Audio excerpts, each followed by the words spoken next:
So now it is a challenge now to integrate them, and I have been requesting the departments to develop one ERP kind of application for their department, which should integrate all these mushrooming small little applications and make their application GIS based in each department.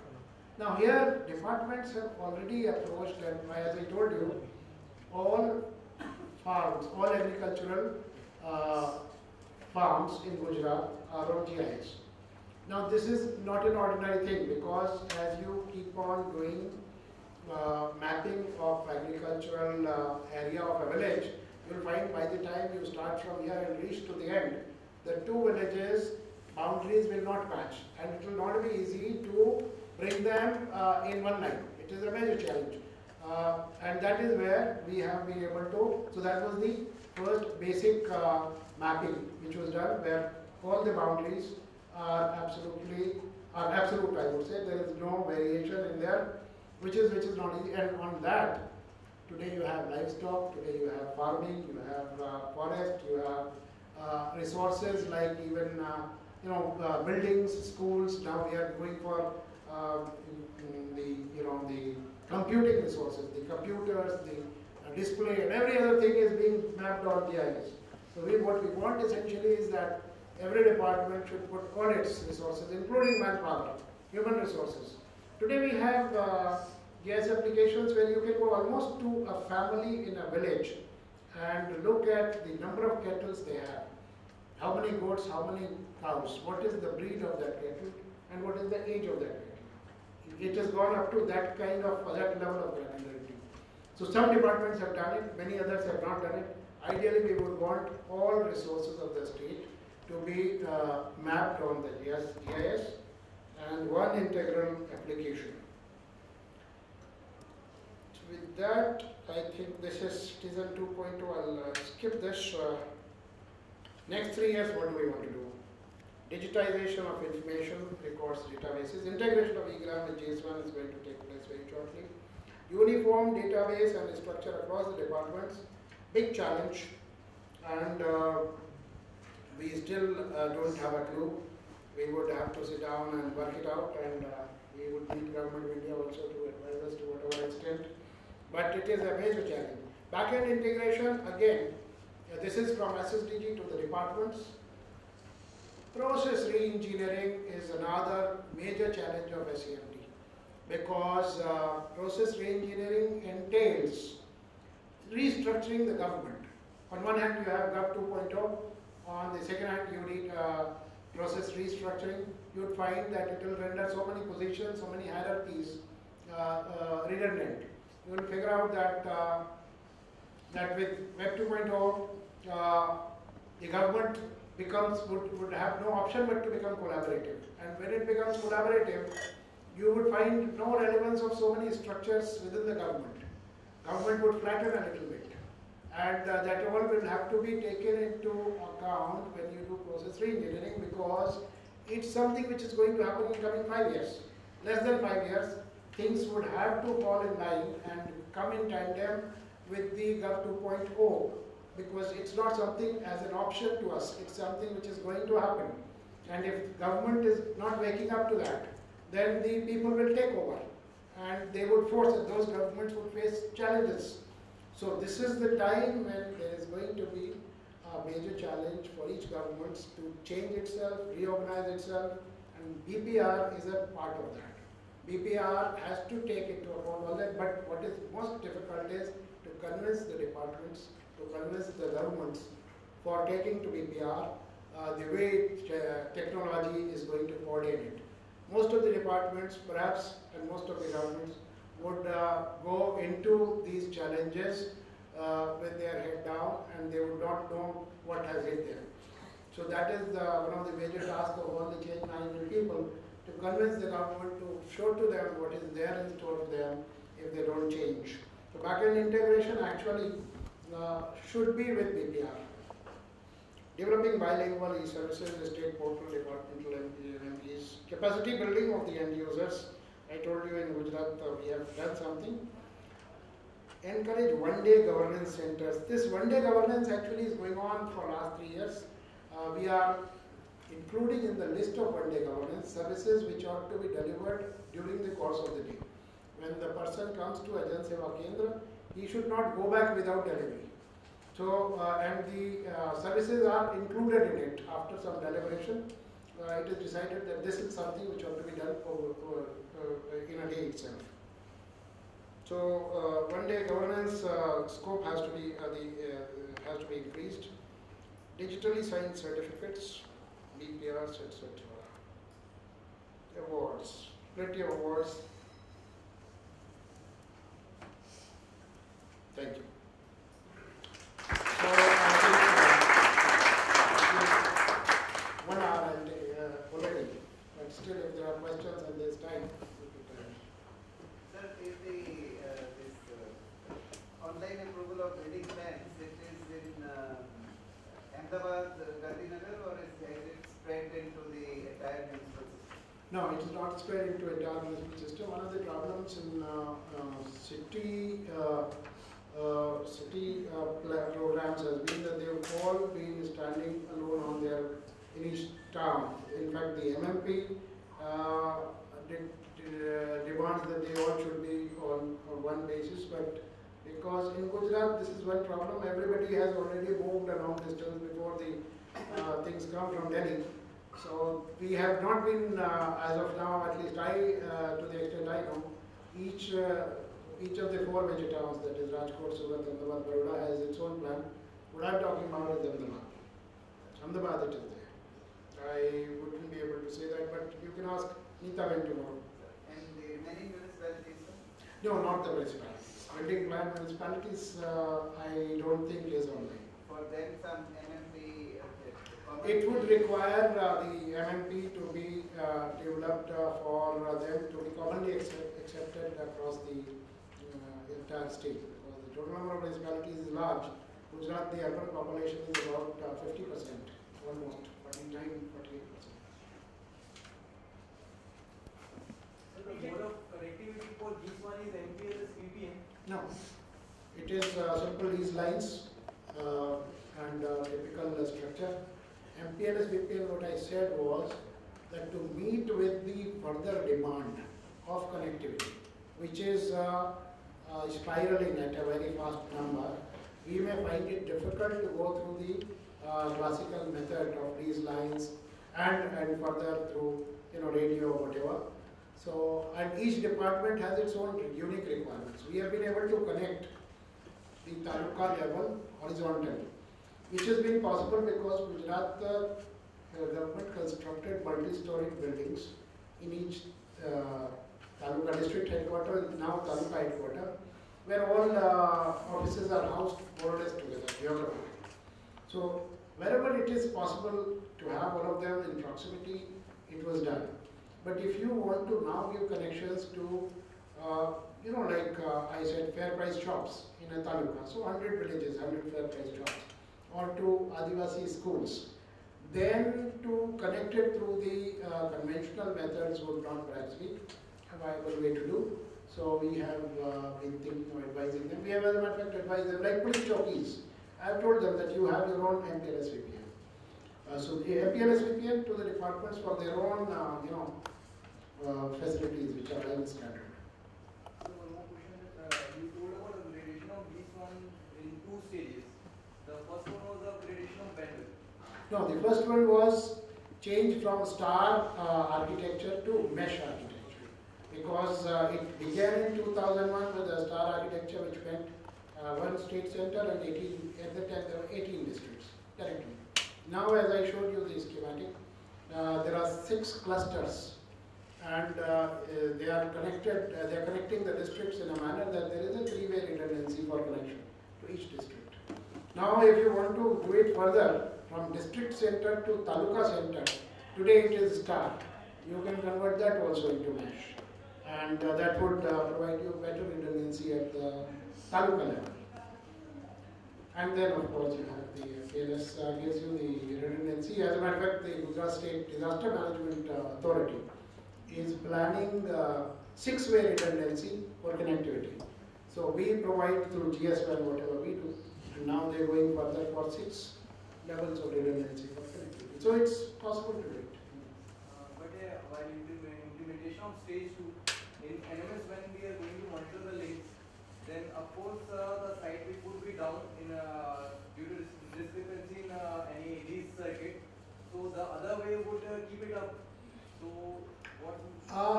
See, if a device, you're talking of a managed device being down. It could be down for various reasons. Now, first of all, the devices at your desk are still not the managed devices. The point up to which GSWAN reaches, it is, what is it called, MCU or whatever. So that point, suppose there is one point to which the GSWAN reaches in a departmental or on a floor. Up to that it is managed.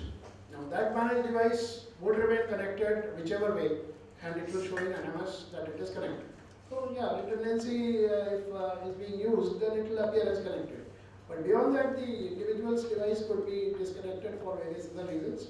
We have still not been able to connect all those. This 32,000 doesn't mean individual computers.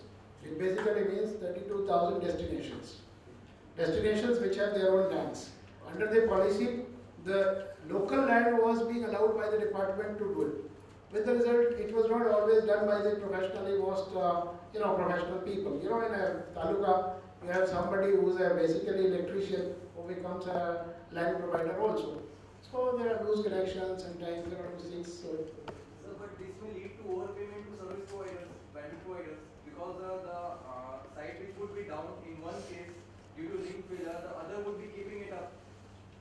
no, I don't get you. Overpayment. In mesh network, the one connectivity is being provided as a star connectivity. No, redundancy is basically to keep the connection up. Now, whichever route the connection remains up, the service is getting utilized there. So where is the question of overpayment? At least to the extent I understand, so long as the service, the line is up, it has got no problem. The devices beyond that are all live. One link is not working, second link is working, the service is up. So the service provider may be charging for both the links. No, I don't think so. No, that would be based on utilization. That in any case would get monitored and it must be accounted for in the SLA. Yes, Penalty exactly. will be levied as per the SLA. If some link is down, he would as a matter of fact have to pay the penalty. Yeah.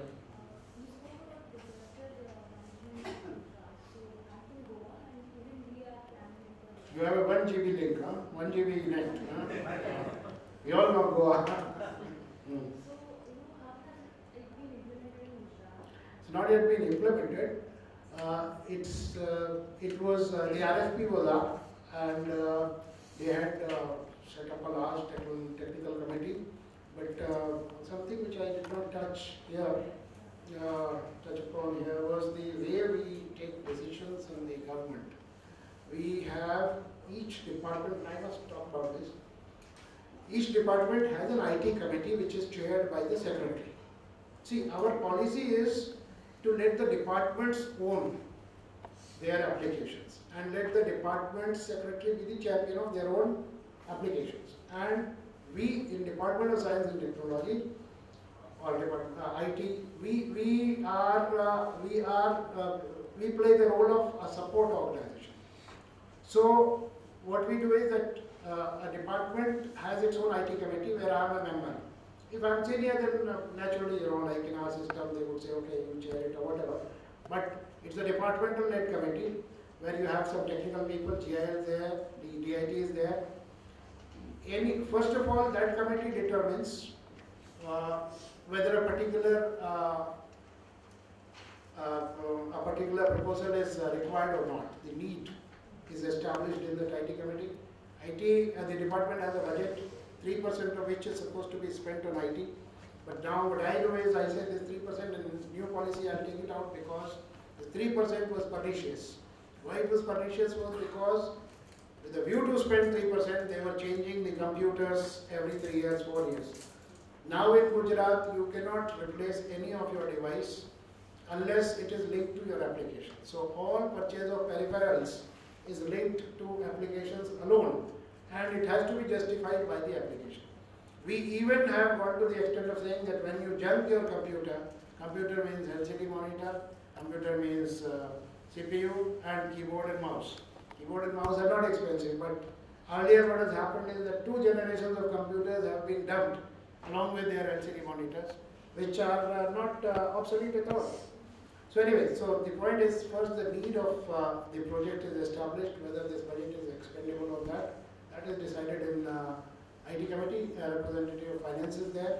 Then RFP also, the specifications RFP is decided by the IT committee, the GIL processes the RFP, and then all the clarifications and all other things on RFP at different stages of bidding is again brought back to the IT committee, and finally there is a Secretary's Purchase Committee of IT. Secretary's Purchase Committee is the final authority which can make branded purchases and which can make, which can finally approve all purchases without having a need to go to the finance department.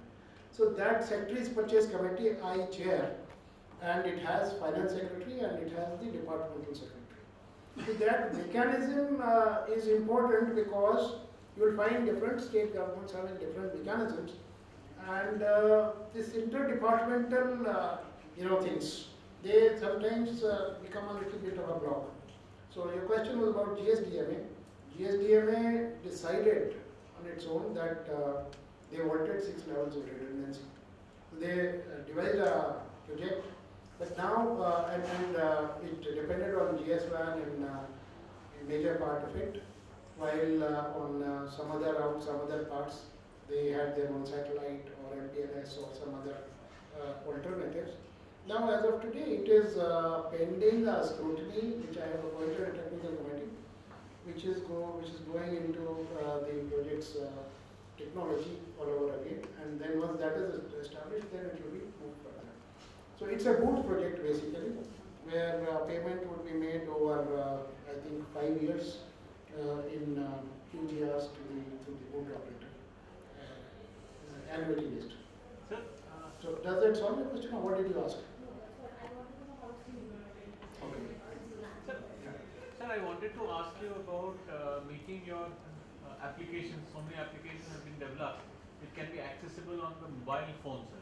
What has been what is your view on that, and how you are Mobile phones is an interesting story. More than 80 crores. He said that what is my view on mobile governance? Okay, is that right? Yes. Okay. So there are more than 80 crore mobiles in the country. So all of us are very excited about it, and we say that we can reach 80 crore people through these mobiles. We all know that 80 crore mobiles are not in the pockets of 80 crore people. They are in the pockets of, everybody has 2 mobiles. So they are in the pockets of not more than 40 crore people. Now you also consider all the numbers which have been generated but don't exist. That is certainly almost 30% of the whole thing.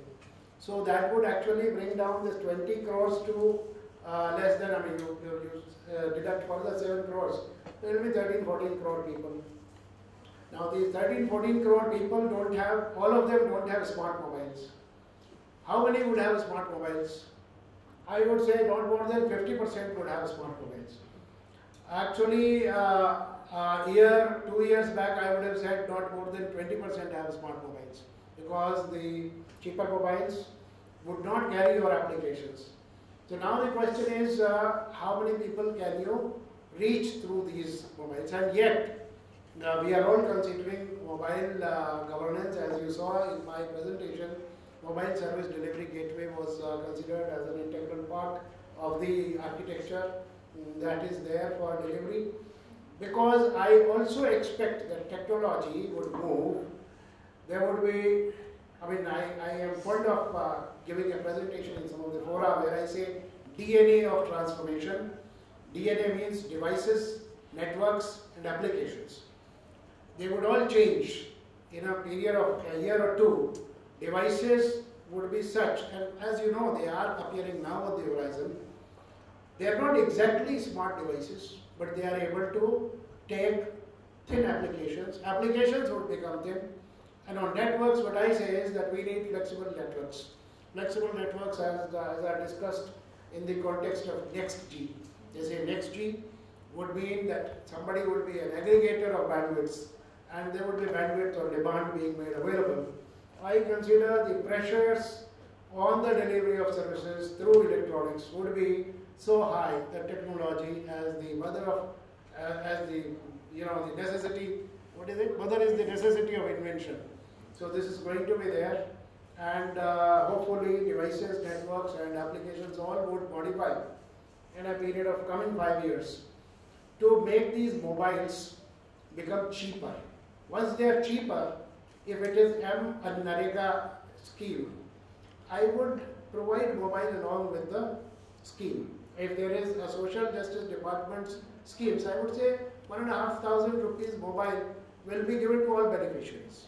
So these schemes would be emerging to my mind to have the mobile as an integral part of the scheme for the person to receive, for instance, this Swabiman or whatever, this business correspondent, is it Swabiman? The Bank correspondent.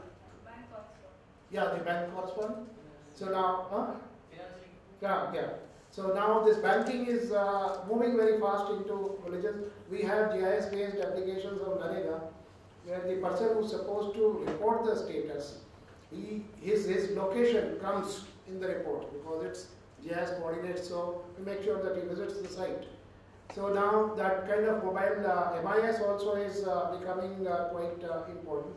So I feel that mobile governance, we have to prepare ourselves fully, get ready, and not rest on the current technologies and the belief that it will not expand. I think it will expand very fast. Government itself will be providing cheap mobiles to deliver services. Sir, I have a question on policy. So in Gujarat already I noticed that there are a lot of policies already exist. So that security policy, while security policy as you say, you mean only the ICT security policy or authentication and authorization of citizens while receiving the services? We talked about the digital signature, this thing. We also are a little ahead of others in terms of PKI. But ICT security is something Government of India, certain is an organization which I think is guiding all the states, and you have certain certified agencies which are working for us. We still don't have an organization which we need, as a matter of fact, for security and to cover all aspects of security, including the one that you said. It will take a little time, but I suppose with UIDAI completing its work, it should be possible to implement individual, the verification of the individuals through, as a part of security in a more easy way. Sir, quick question, sir. So, since EPRAP and all your applications are running the full utilization, I just wanted to know, like, what kind of challenges you faced while creating mass awareness about it? Because you say you have a policy for government officials for training related policies, but do you face any kind of challenge while educating the masses to those systems? I don't think we have been able to educate the masses. Nobody is. But here again, yeah, you see here, it's basically the need, again the necessity being the mother of inventions. We have farmers who can switch on their motor even when they are in US. Gujarat has a number of farmers who travel in summers to different countries of the world because the diaspora is huge. Now they have developed a mobile-based application, and the power comes because in the agricultural fields the power is not 24/7. And the power comes, they get a SMS on their mobile, and they have to just press the green button, and their motor starts. Now it wouldn't make a difference whether they are in their village, they are in the district, they are in India, they are abroad. They can do it from anywhere. So now this they found very easy, that they can use the maximum time of electricity available. Now this application is so commonly seen in Gujarat. You will find every village people are doing it. Now this is something which does not require any education. everybody has learned to operate mobile in the villages. How they have learned mobile? After all, you have to go through a menu-driven way of operating a device, which is what is computing all about. And everybody has known it, even if they are not educated. I have a maid in my house who's now finding mobile as an absolute necessity all the time to connect with her husband. You know, her husband goes out for work and they remain connected. So I think it's the need which is teaching them this thing, and wherever you are able to deliver value, people will avail of it. And ultimately it is delivery of value. If your applications deliver value, this would happen. Of course, we have other schemes like in eGram, we have Island FS as our I think OEM operator or something like that, which has got its own plan for training villages. Then we have schemes of, I think Intel has just now proposed a scheme where village level entrepreneur would be trained to train the people in the villages. I think there are about half a dozen schemes for training the villagers into using the applications. PPP. This eGram is on PPP mode. Yeah. The eGram is running on PPP. Yeah. Sir, most of us are facing a common challenge across all our states. It's there is a lot of reluctance about change among the government employees. So, how did you handle that, and how is the solution for all of this? Change. Nobody accepts it voluntarily. If it is going to eliminate his post itself, then obviously he is not going to accept it just like that, like a city duck.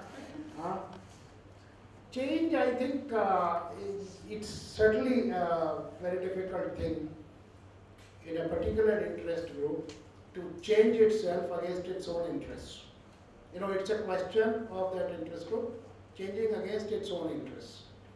It's not a question of the same fellow when he goes out to the office, uses IT extensively. His son knows, he's on Facebook himself and his whole family is on Facebook. When he comes to the office, he doesn't want to use IWDMS because, and he would also find ways to use the official internet to do the surfing on the net for Facebook or whatever. This change would get forced. And there has to be an overall vision about it. The departments have to. There has to be a good deal of sensitizing them about it, and there has to be redeployment of the workforce for some other purposes. You have to find out alternative channels for using their energy. If you can do that, and in many places, take for instance, the use of computer for typing. You know, I remember in 1989-90, I was Deputy Secretary or Director in the Department of Atomic Energy in Bombay. And at that time, people used to ask for electronic typewriter. I was handling that. So they would say, कि हमारा manual typewriter अब पुराना हो गया है, जंग खा गया है, and kindly give me electronic type. It was the most modern thing at that time. Because you had a one-line editing window which was visible on that, and they could do editing while they were typing. Now see, that simple facility available made the entire department wanting to switch to electronic type. That's when I said, why don't you use computers? Those days, you had, I suppose, PCXTs with hard disk. Because when I was District Development Officer, there was no hard disk also. And we used to have 2 floppies. So now this PCXT, they said, जूता उतारना पड़ेगा और room के अंदर जाने के लिए air conditioner लगाना होगा और उसके हिसाब से फिर कंप्यूटर कितने हो सकते हैं और कितने रूम बने और सब लोग कैसे वो जूता उतार के और वो कंप्यूटर रूम में जाएंगे. Those days computer was in a very, it had an aura about it. So computer had a glass kind of a cabin, and you didn't have glass otherwise. You had pretty looking wood. So I said, let's have computers in the lobby. And everybody was expressing apprehensions कि ये तो खराब हो जाएगा, यहाँ तो धूल आती है ये सब